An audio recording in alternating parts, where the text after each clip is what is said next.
siang, Pak Eva. Malam, Pak Zulfian.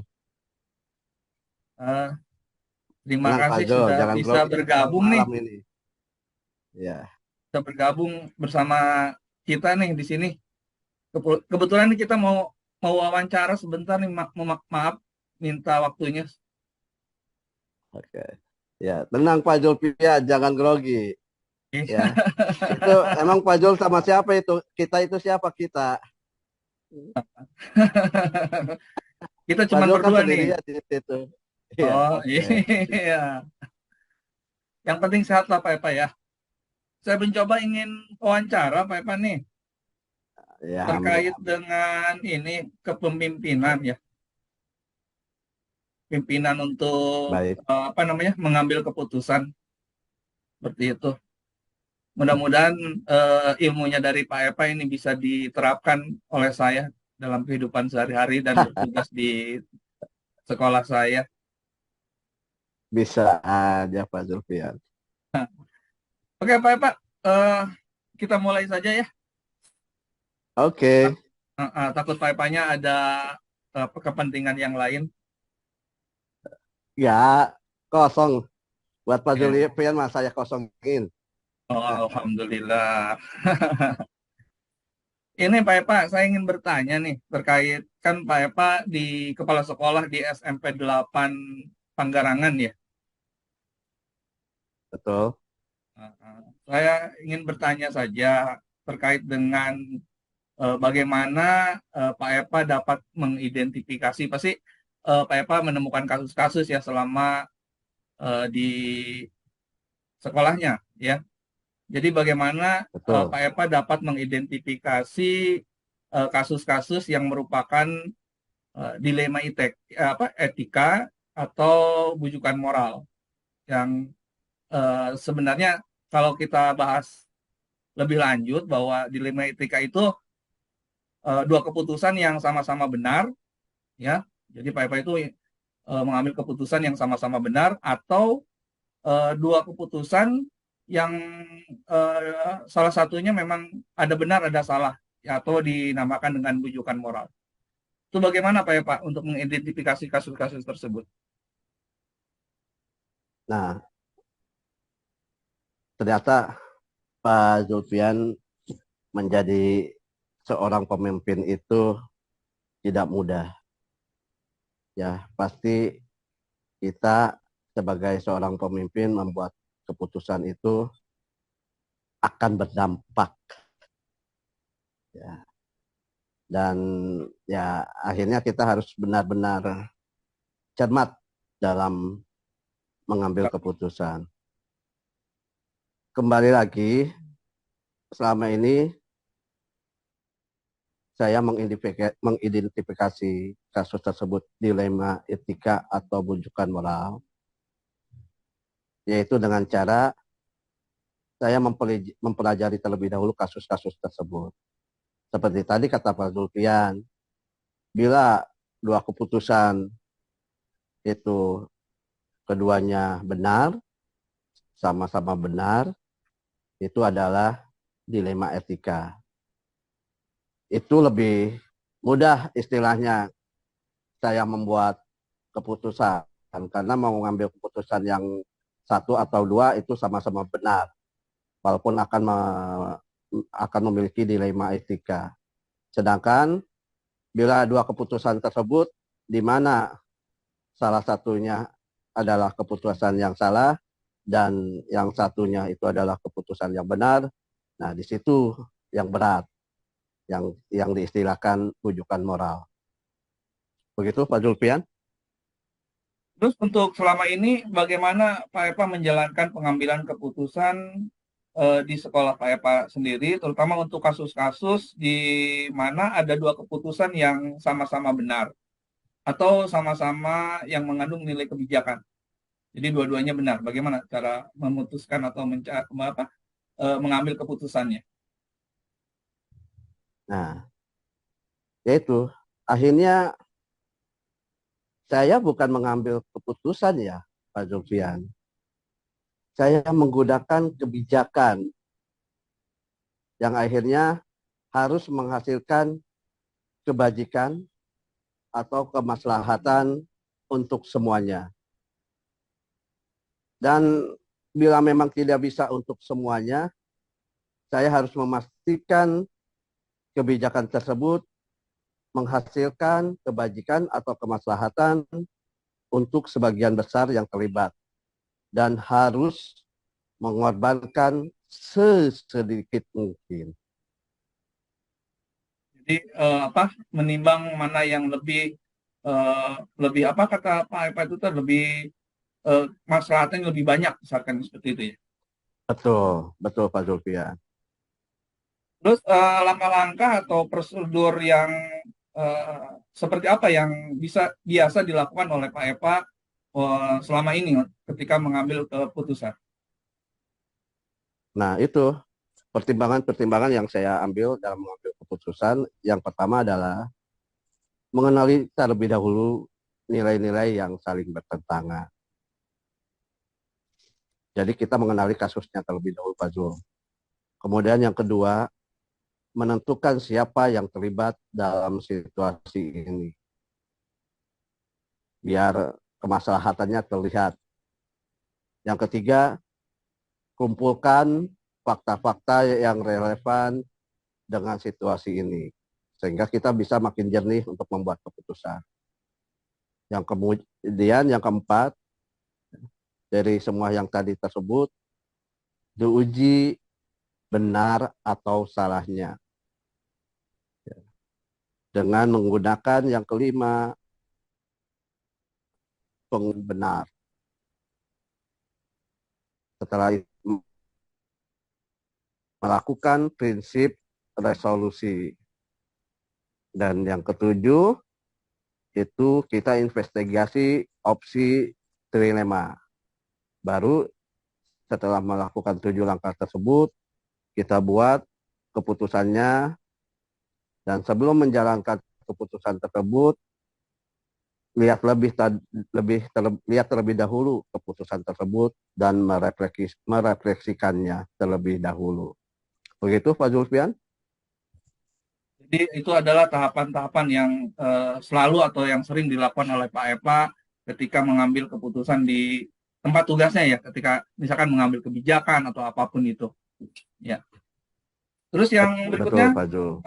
yang berikutnya terkait hal-hal apa saja ya yang selama ini Pak Epa anggap bahwa eh, ini merupakan kegiatan yang efektif misalkan dalam pengambilan keputusan pada kasus-kasus dilema etika.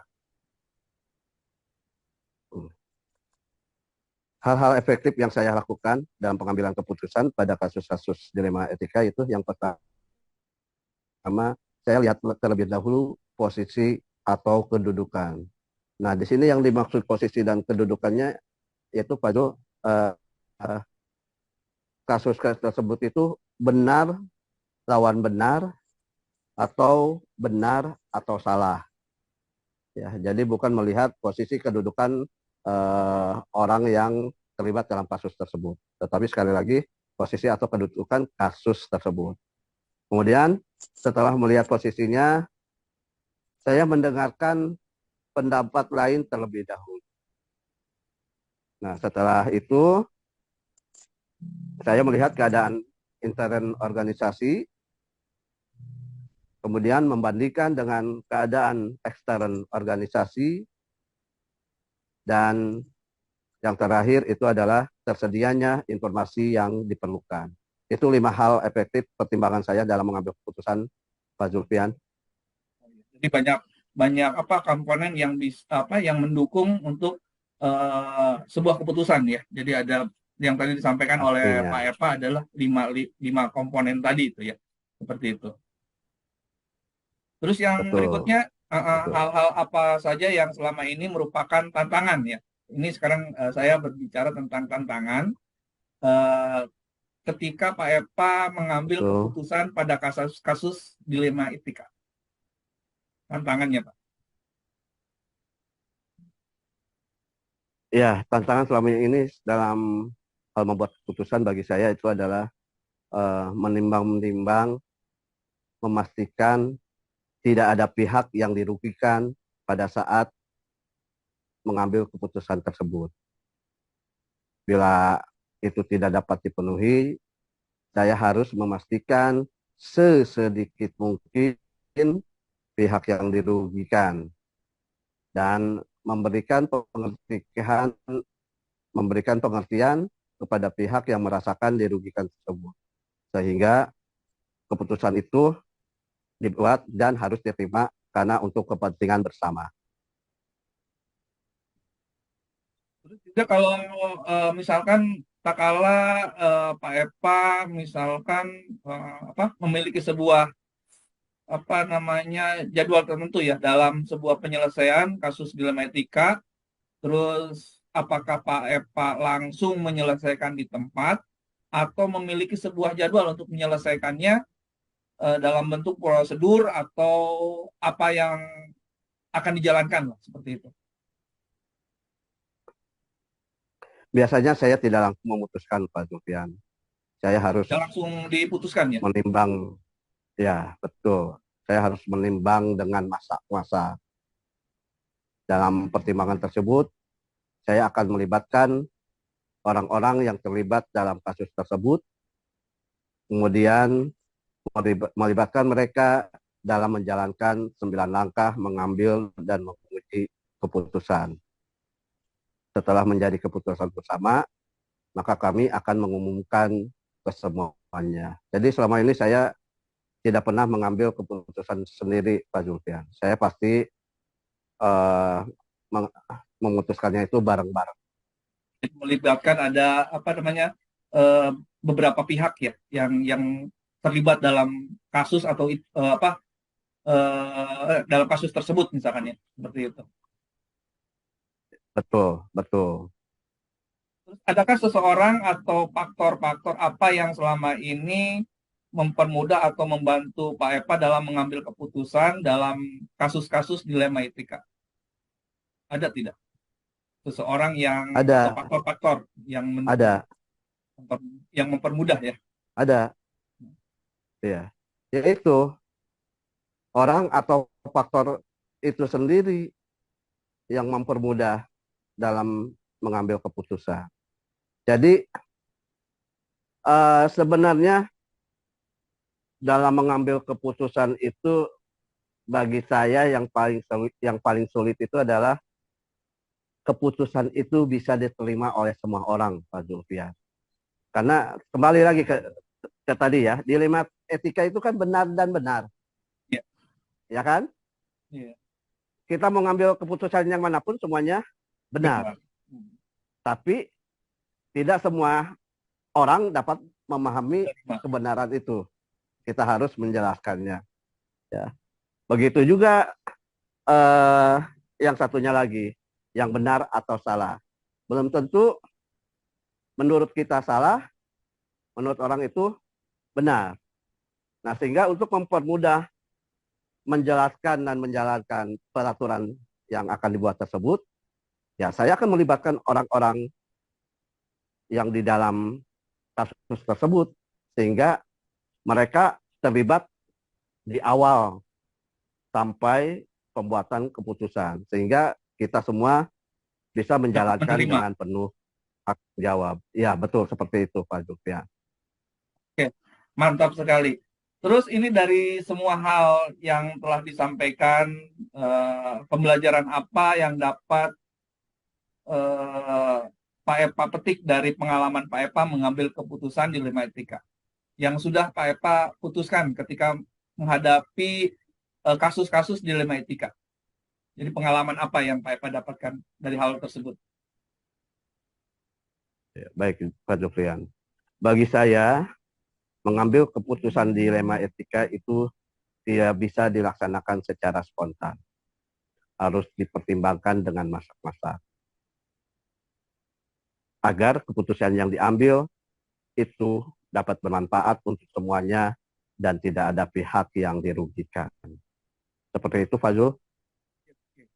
Jadi intinya ketika kita mengambil keputusan tidak ada pihak-pihak yang dirugikan ya. Jadi pihak-pihak atau beberapa pihak itu dapat menerima terkait dengan apa yang sudah kita putuskan.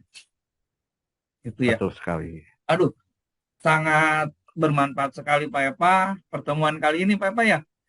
Alhamdulillah nanti kita ngobrol-ngobrol lagi Pak Epa terkait dengan saya harus banyak belajar lagi terkait bagaimana cara mengambil keputusan. Apalagi ada dua yang harus kita hadapi, ada tadi itu ada dilema etika itu ya, terus ada bujukan moral, itu hal-hal yang menurut saya sendiri nanti kita akan bertemu dengan hal-hal yang seperti itu gitu. Jadi saya berterima kasih sekali Pastinya itu. kepada Pak Epa ya, yang sudah memberikan pengalamannya untuk saya, dan nanti insya Allah saya akan terapkan dalam kehidupan saya lah, minimal dalam kehidupan saya, mungkin ya nanti juga saya akan dalam kehidupan di sekolah gitu, di organisasi dan lain sebagainya. Terima kasih Pak Epa atas waktunya. Sama-sama Pak Zulfian. Ya. Lain waktu kita ngobrol lagi ya Pak Epa ya. Nah, pastinya. ya. Oke. Mangga. Selamat malam Pak Epa. Terima kasih. Assalamualaikum. Ya. Waalaikumsalam warahmatullahi wabarakatuh. Assalamualaikum Bu Ana. Waalaikumsalam. Halo Pak Ijul, apa kabar? Ya. Bu Ana bagaimana kabarnya? Alhamdulillah baik. Maaf mengganggu ya Bu Ana ya. Oh iya. Gak apa-apa Pak Ijul. Ini Bu Ana, kebetulan saya dapat tugas nih untuk mewawancarai kepala sekolah ya. Jadi ada 2 atau 3 orang kepala sekolah yang kebetulan tugas dari calon guru penggerak mewawancarai terkait bagaimana pimpinan sekolah mengambil keputusan gitu ya. Jadi prosedurnya bagaimana, seperti apa gitu ya, seperti itu. Jadi mohon maaf ya Bu Ana, saya sudah mengganggu nih waktunya nih. Oh iya, gak apa-apa, mudah-mudahan bisa bantu. Ya, ini yang kita akan bicarakan, kita akan diskusikan terkait dengan bagaimana seorang pemimpin di sekolah itu mengambil keputusan ya. Jadi selama ini kan pasti Bu Ana menghadapi beberapa kasus-kasus di sekolah gitu, seperti itu. Bagaimana Bu Ana dapat mengidentifikasi bahwa kasus yang ada di sekolah ini merupakan dilema etika atau bujukan moral. Yang sudah kita tahu bahwa dilema etika itu sendiri merupakan dua keputusan yang sama-sama benar gitu. Sedangkan bujukan moral itu merupakan keputusan yang sama-sama yang benar versus salah gitu. Seperti itu. Nah, bagaimana Bu Ana sendiri dapat mengidentifikasi bahwa kasus-kasus yang dihadapi itu merupakan kasus ini termasuk dilema etika atau bujukan moral, seperti itu. Oke, saya coba jawab ya Pak Ijul, mudah-mudahan nyambung lah ya. Jadi ya sebagai seorang pemimpin di sekolah, kita akan menghadapi berbagai situasi ya, diantaranya ya menghadapi masalah atau kasus yang mengharuskan kita untuk mengambil suatu keputusan. Terkadang kita menghadapi kasus-kasus yang kompleks, yang situasinya dihadapkan pada pilihan gitu kan. Umumnya kasus-kasus itu pilihannya antara benar atau salah. Jadi kalau untuk bujukan moral kemungkinan sudah tidak aneh ya, karena keputusannya kalau tidak benar ya salah gitu. Kalau salah ya berarti tidak benar gitu ya. Kemudian ada situasi di mana pilihan tersebut ada yang sama-sama benar gitu kan ya. Namun saling bertentangan. Nah, yang seperti itu yang mungkin tadi disebutkan Pak Ijo dinamakan dilema etika. Nah, alhamdulillahnya sebelum menjadi pimpinan di sekolah, saya mendapat bekal dari pendidikan guru penggerak Ya, yakni ketika kita menghadapi situasi dilema etika, itu akan ada nilai-nilai kebajikan mendasar yang bertentangan dengan cinta dan kasih sayang, kemudian kebenaran, keadilan, kebebasan, persatuan, toleransi, tanggung jawab, dan penghargaan akan hidup. Jadi untuk mengidentifikasi kasus-kasus tersebut, saya mencoba melihat pola-pola yang dikaitkan dengan 4 paradigma dilema etika yang saya pelajari di pendidikan guru penggerak. Itu mungkin Pak Ijul ya. Terus lama ini bagaimana Bu Ana menjalankan pengambilan keputusan di sekolah, Bu Ana, terutama untuk kasus-kasus di mana ada dua kepentingan ya, yang sama-sama benar atau sama-sama memiliki atau mengandung nilai kebajikan. Ya. Dalam mengambil keputusan tentunya kita tidak bisa bergerak sendiri ya. Jadi saya akan melibatkan pihak-pihak yang dapat membantu saya dalam mengambil keputusan itu. Disesuaikan dengan permasalahan yang ada gitu ya. Jadi saya melibatkan guru, orang tua, komite sekolah, atau masyarakat yang terlibat dalam situasi tersebut untuk mengambil keputusan yang tadi seperti tadi yang sama-sama benar atau sama-sama mengandung nilai kebajikan. Jadi meminta pertimbangan dari berbagai pihak gitu ya. Yang pihak-pihak yang yang berhubungan dengan permasalahan tersebut itu ikut dilibatkan untuk bagaimana kita mengambil keputusan seperti itu ya. Terus ya betul. Terus langkah-langkah atau prosedur yang seperti apa yang biasa Bu Ana itu lakukan selama ini?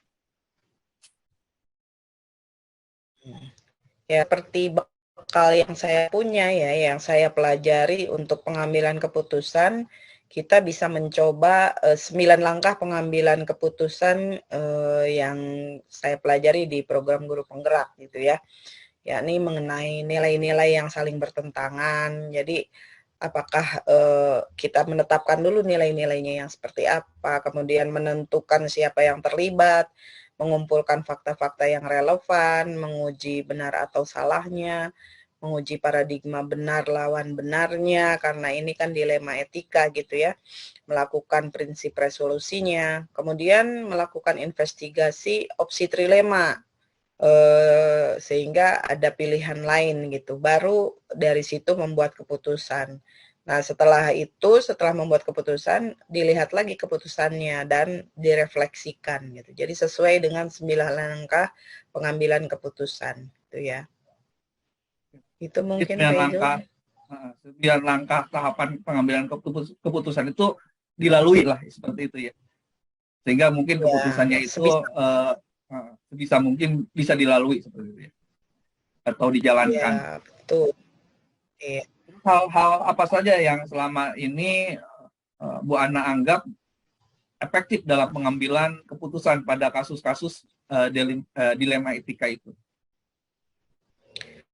Biasanya pada kasus dilema etika itu agak sulit ya karena sama-sama benar. Jadi hal yang dianggap paling efektif adalah kita melakukan investigasi opsi trilemanya. Jadi kita cari pilihan yang ketiganya yang bisa bisa menyelesaikan masalahnya gitu. Jadi saya ambil opsi trilema biasanya. Jadi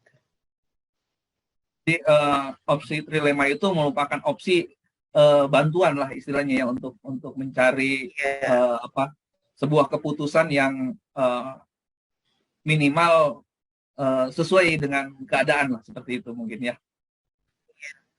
Biasanya karena masalahnya kasusnya benar melawan benar ini sulit diputuskan. Jadi yang sudah biasanya yang efektif itu ada opsi trilema gitu.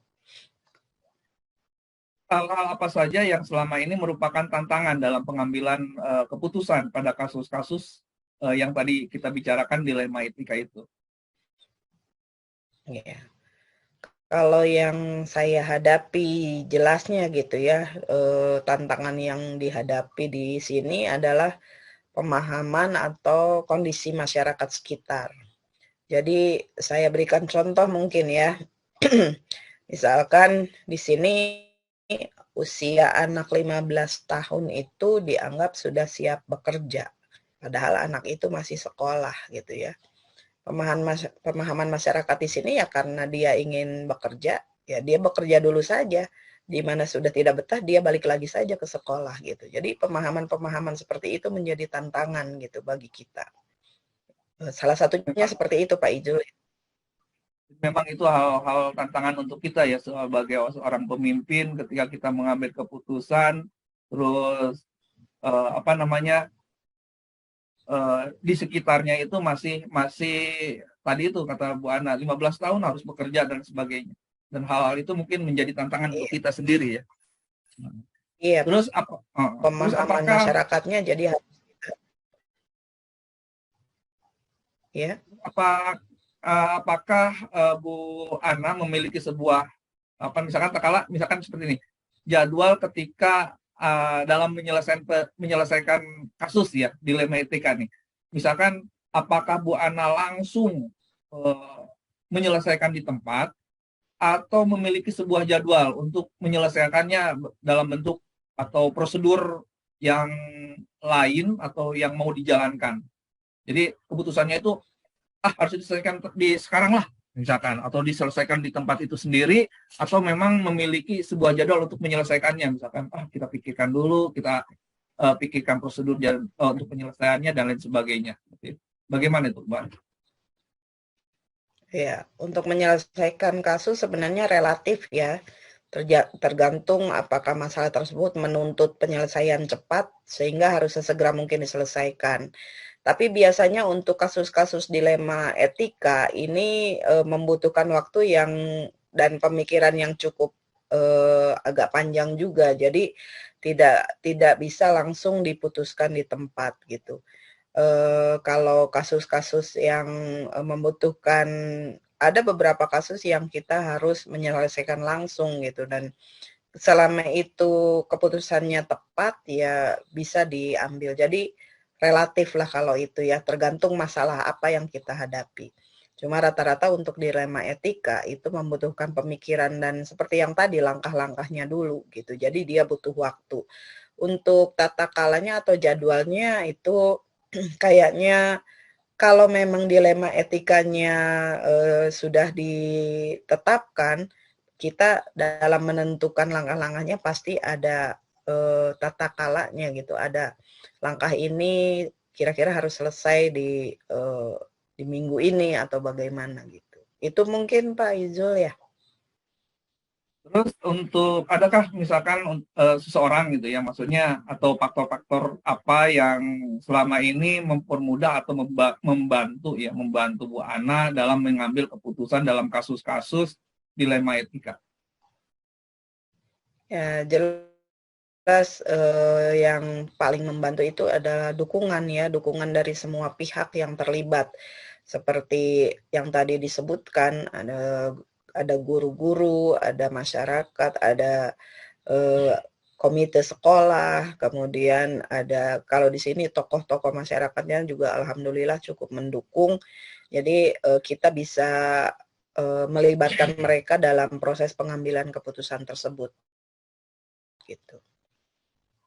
Dari semua hal yang telah disampaikan oleh Bu Ana, jadi pasti ada pembelajaran ya yang ketika yang dapat dipetik lah oleh Bu Ana sendiri, atau pengalaman ya dalam mengambil keputusan dilema etika selama Bu Ana memimpin sekolah di SMP 11 ya, 11 Cibeber. Ya. Yeah. Yang jelas pembelajarannya bahwa pengambilan keputusan apalagi tentang dilema etika itu tidak bisa dilakukan seorang diri gitu. Jadi harus melibatkan banyak pihak dan harus melalui langkah-langkah yang cermat, yang terarah dan teliti karena ini biasanya kan menentukan masa depan siswa biasanya gitu ya. Jadi seperti yang tadi yang sudah diterangkan, kami menggunakan 9 langkah tadi agar dalam mengambil keputusan itu bisa tepat dan bisa dipertanggungjawabkan. Jadi seperti itu mungkin Pak Izul kalau untuk saya di SMP Negeri 11 Cibeber itu ya. Ya, terima kasih Bu Ana atas pengalamannya, waktunya juga. Semoga ini bertambah ya ilmu saya dari Bu Ana nih. Tambahannya banyak sekali pengalamannya, bagaimana mengambil keputusan menghadapi kasus-kasus dilema etika yang sangat sulit ya dalam memutuskannya itu ya. Karena benar versus benar itu salah satu yang membuat kita itu dilema untuk memutuskannya. Terima kasih Bu Ana atas waktunya. Iya. Terima kasih juga sudah mengganggu lah waktu istirahatnya. Terima kasih. Ya Pak Izul, mudah-mudahan jawabannya nyambung ya. Insya Allah. Alhamdulillah, dan ini benar-benar pengalaman untuk saya ya. Jadi ilmu untuk saya sendiri. Terima kasih Bu Ana atas waktunya. Assalamualaikum warahmatullahi wabarakatuh. Waalaikumsalam warahmatullahi wabarakatuh.